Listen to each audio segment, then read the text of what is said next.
Bonjour à tous, bienvenue dans cette nouvelle édition consacrée à l'actualité africaine. Voici les titres. Le 27e sommet Afrique-France au Mali. Une trentaine de chefs d'État et de gouvernement ont fait le déplacement à Bamako. L'occasion d'évoquer les questions sécuritaires qui concernent le continent.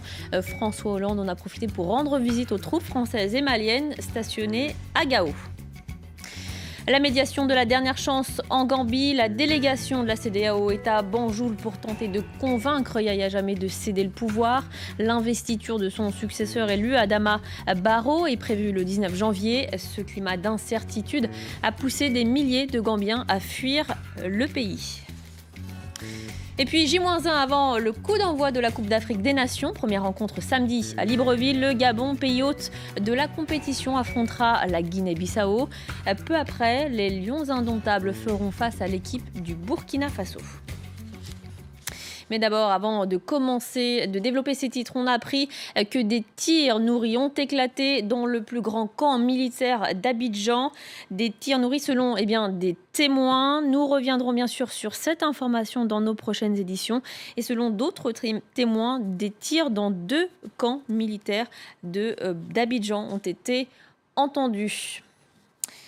Le 27e sommet Afrique-France se tient jusqu'à samedi à Bamako, un sommet pour le partenariat, la paix et l'émergence. La coopération économique était au cœur des discussions ce vendredi, mais aussi les questions sécuritaires. Parmi la trentaine de chefs d'État et des gouvernements au sommet, François Hollande a fait le déplacement. Il s'agit de sa dernière visite en Afrique en tant que président. Il s'est d'abord rendu à Gao, dans le nord du Mali, où sont stationnées les forces françaises de l'opération Barkhane. Les précisions sur place à Gao de Jean-Karim Fall et Georges Yazbek. C'est en chef suprême de l'armée française que François Hollande est arrivé ici, sur cette base militaire de Gao, située à l'aéroport, 4 ans après le début de l'intervention militaire française. François Hollande a donc fait le bilan de cette opération devant des milliers de soldats rassemblés dans un hangar. Un bilan positif selon lui, car le Nord Mali a été libéré de l'emprise des groupes terroristes et la ville de Gao, il a insisté là-dessus, a été également libérée. François Hollande a reconnu qu'il restait encore beaucoup à faire. Allusion sans doute aux multiples opérations des djihadistes dans la région, au Nord Mali bien entendu, mais aussi dans le centre du pays. Et pour ça, et pour lutter donc contre cette nouvelle forme de terrorisme, François Hollande a salué Barkhane. Barkhane, c'est donc cette nouvelle opération transfrontalière qui s'étend du Tchad jusqu'au Mali et dont l'objectif principal est de capturer les groupes djihadistes qui continuent à sévir et à semer la mort dans la région. Il y a quelques jours, c'était mercredi, 5 soldats maliens ont trouvé la mort dans la région de Ségou. Leur véhicule a sauté sur une mine. Et parmi les sujets discutés au sommet à Bamako, la crise politique en Gambie, le président élu Adama Barrow va rencontrer les dirigeants africains au Mali. Il retrouvera Mahamadou Bouhari, le chef de l'État nigérian, était à Banjul vendredi avec la présidente du Libéria Ellen Johnson Sirleaf et l'ancien président ghanéen John Dramani Mahama. Ces derniers doivent s'entretenir avec Yahya Jammeh pour tenter de négocier son départ. Son successeur doit être investi le 19 janvier et selon le HCR, des milliers de Gambiens ont fui vers le Sénégal et la Guinée-Bissau par crainte de troubles. Le point sur la situation avec Ethan Haji. Empêcher coûte que coûte l'investiture d'Adama Barrow prévue le 19 janvier, c'est l'objectif de Yahya Jammeh qui multiplie les recours devant la Cour suprême. Une course contre la montre du président sortant, alors que son mandat expire normalement jeudi prochain. Le président nigérian qui dirige la médiation régionale tente de sortir le pays de l'impasse politique. À Abuja, le Parlement envisage même d'accorder l'asile à Yahya Jammeh. Ce que nous essayons de faire, c'est de permettre un atterrissage en douceur pour Yahya Jammeh. Donnons-lui des options, ne nous débarrassons pas de lui parce que nous sommes tous frères africains et en tant que dirigeants, nous devons lui fournir des alternatives. Les pressions extérieures s'intensifient sur Yahya Jammeh. Les dirigeants de la CEDEAO veulent le convaincre de céder le pouvoir sans heurts le 19 janvier prochain. Mais le président sortant ne l'entend pas de cette oreille. et dénonce des ingérences sans précédent dans son pays. Le leader gambien appelle l'opposition à un règlement pacifique du contentieux électoral, mais refuse de reconnaître les résultats du scrutin du 1er décembre dernier, qui le donnait perdant.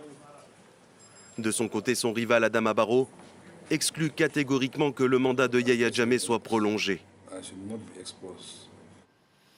Le Soudan sur la voie de la normalisation avec les États-Unis. Washington a décidé de lever les sanctions économiques qui frappaient Khartoum, certaines depuis 1997, d'autres depuis 2006. La diplomatie soudanaise a salué cette décision de Barack Obama une semaine avant son départ. Dans une lettre, le président américain a souligné la coopération de Khartoum dans la lutte contre la menace terroriste et l'amélioration de l'accès humanitaire à travers le pays.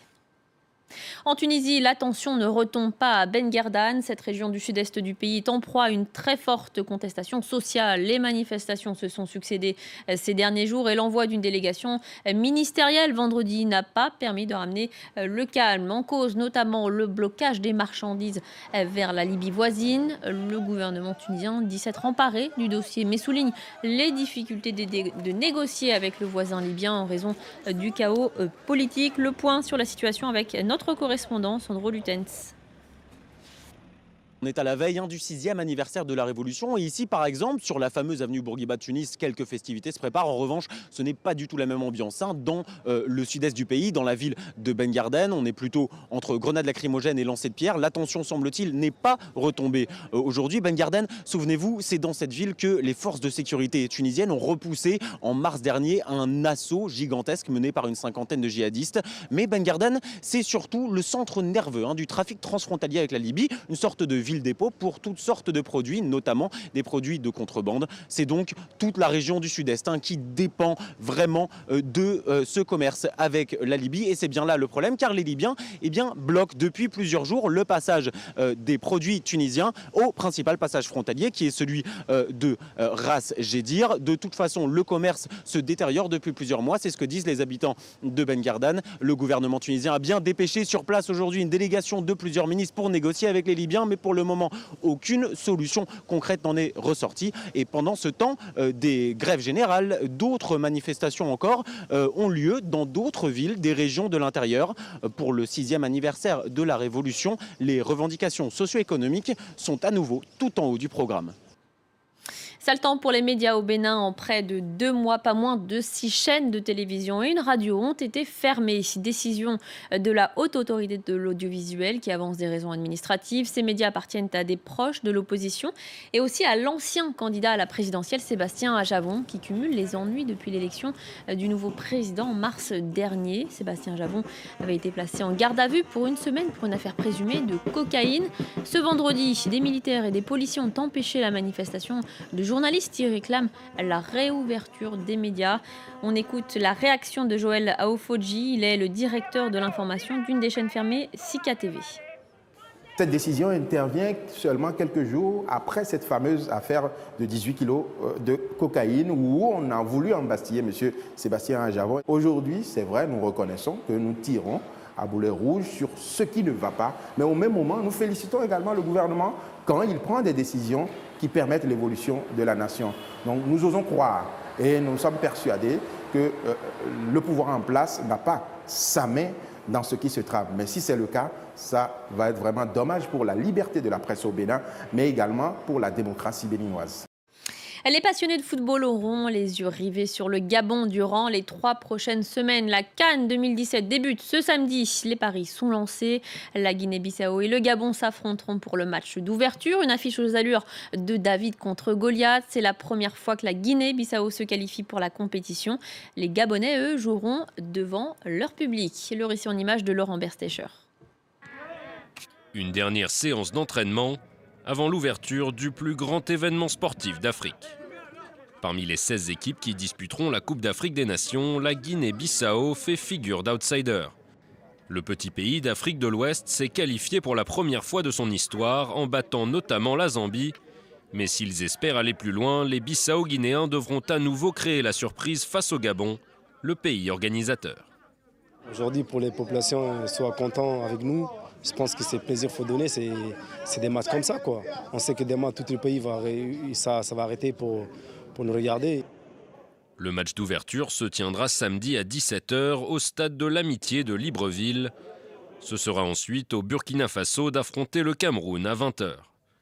Le rappeur franco-sénégalais Booba a, lui, confirmé sa participation à la cérémonie d'ouverture, prévue avant le premier match. C'est un grand événement en Afrique. Voilà, on va soutenir l'équipe, toutes les équipes, mais aussi l'équipe du Sénégal, en tant que Sénégalais. Que les gens passent un bon moment et que le meilleur gagne. La compétition s'annonce serrée, alors que la Côte d'Ivoire fera tout pour défendre son titre. Des pays comme l'Algérie et le Ghana espèrent eux aussi répondre aux attentes grandissantes de leurs supporters en étant sacrés meilleure équipe d'Afrique.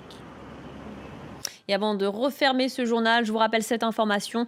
D'après des témoins, des tirs nourris ont éclaté dans 2 camps militaires d'Abidjan, dans l'ancien camp d'Akwedo et le nouveau, des tirs qui surviennent près d'une semaine après la mutinerie à Bouaké notamment, où se trouve d'ailleurs le ministre ivoirien de la Défense et d'autres membres du gouvernement en vue de négociations avec les soldats mutins, des soldats mutins qui réclament toujours le paiement de leurs soldes et de leurs primes. Voilà, nous reviendrons sur cette information, ces tirs nourris dans des camps militaires à Abidjan dans nos prochaines éditions. Voilà, c'est la fin de ce journal de l'Afrique. Tout de suite, restez sur France 24, un nouveau journal.